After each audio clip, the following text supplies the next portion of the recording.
Hello everyone, in today's video I'm going to show you how to use the Strymon Big Sky as a cabinet simulator, a function that can come in really handy for when your amp goes down or you need a quick recording solution for composing.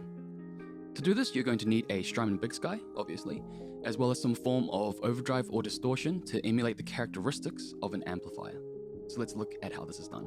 I have my guitar connected to the Electro-Harmonix op-amp Big Muff, which is then going into the Electro-Harmonix Crayon, and that is being fed into the Strymon Big Sky, which is going into my Behringer XR18, which I am using as an audio interface. So let's listen to the clean guitar signal on its own with no cab sim or overdrive.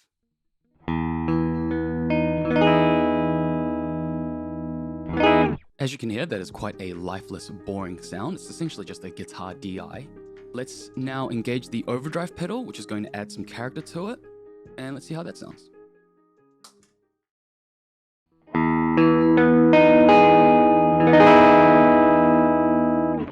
So now we have the character to it. We have a bit of drive, a little bit of compression, and that's going to sort of give us that feel that an amplifier does. But it still doesn't quite sound right because we don't have a cab or microphone simulated. So let's engage the cab sim, and then let's have a listen to that.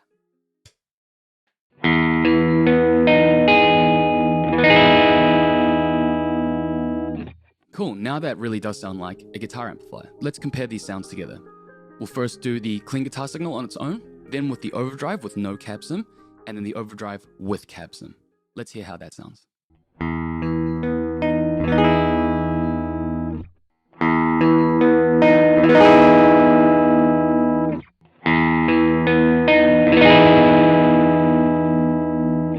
Now something else we can do to improve the sound is to stack multiple gain stages together.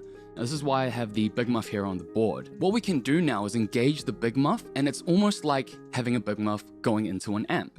So let's hear how that sounds.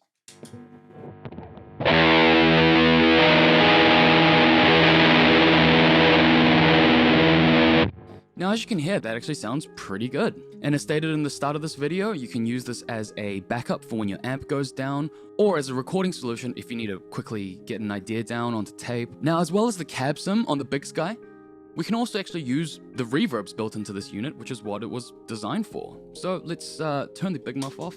Let's hear how that sounds when we turn up the mix knob. We'll start blending in that reverb.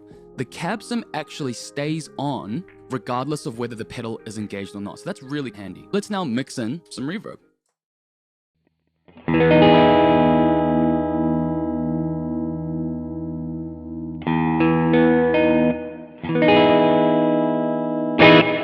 So if you own a Big Sky or are planning to get one, now you know that the cab sim function on the Big Sky can come in really handy in certain situations. So if you wanted to, you could do something where you could have a preset on A where it's just your basic rhythm sound, and then create a patch on B where the level is boosted and you have a slight reverb or delay behind it, and use that as a lead preset, for example. Thank you everyone for watching. If you have any comments or questions, please feel free to leave them down in the comments. Have a lovely rest of your day.